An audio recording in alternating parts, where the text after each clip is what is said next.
এই ছোট্ট দ্বীপটা দেখছেন, এখানে কোনো মানুষ থাকে না, কোনো খাবার নেই, বিদ্যুৎ নেই, ফোন নেই, শুধু আছে জঙ্গল, সমুদ্র আর বন্য প্রকৃতি। আমি 7 জন মানুষকে এই দ্বীপে পাঠিয়ে দিচ্ছি। 7 দিন টিকে থাকতে পারলে পাবে 30 লক্ষ টাকা।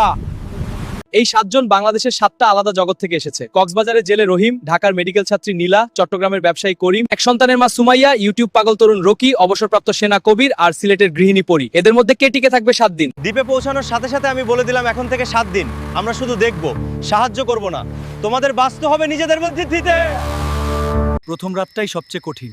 অন্ধকার জঙ্গলের মধ্যে কোনো ভরসা নেই, কিন্তু দেখুন এরা একে অপরকে সাহায্য করছে। এখনো একদম কতদিন থাকবে এই একতা? দ্বিতীয় দিনে শুরু হলো আসল যুদ্ধ, খাবারের সংকট। রহিমের মাছ ধরার দক্ষতা, নীলার উদ্ভিদবিদ্যার জ্ঞান, কবিরের সামরিক দক্ষতা, সবার আলাদা যোগ্যতা কাজে আসছে। কিন্তু করিম, সে শুধু বসে আছে। 4 নম্বর দিনে প্রকৃতি দেখালো তার আসল রূপ। বিশাল ঝড় আছড়ে পড়ল দ্বীপে। 5 ঘন্টা ঝড়ের পর যখন ভোর হলো, তাদের তৈরি সব ভেঙে পড়েছে। মাত্র কবিরের বানানো অংশটুকু টিকে আছে। 5 নম্বর দিনে করিম হাল ছেড়ে দিল। সে বলল, আমি ব্যবসায়ী মানুষ, জঙ্গলে থাকা আমার কাজ না। বাকি 6 জন তাকে যেতে দিল নীরবে, কিন্তু 6 জনের মধ্যে এখন বিশ্বাসের ফাটল ধরে গেছে।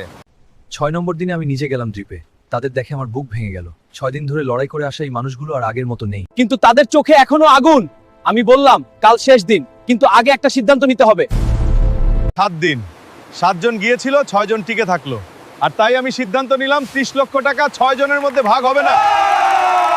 আর প্রত্যেকে পাবে আলাদা 5 লক্ষ করে, কারণ এরা প্রত্যেকে আলাদা যুদ্ধ লড়েছে। এই 6 জন প্রমাণ করলো মানুষ চাইলে যে কোনো পরিস্থিতিতে টিকে থাকতে পারে। আপনি কি পারতেন? কমেন্টে বলুন। আর এরকম ভিডিও দেখতে চাইলে এখনই সাবস্ক্রাইব করুন। পরের বার আমি করব আরো পাগলামি, সেটা দেখার প্রস্তুতি নিয়ে রাখুন।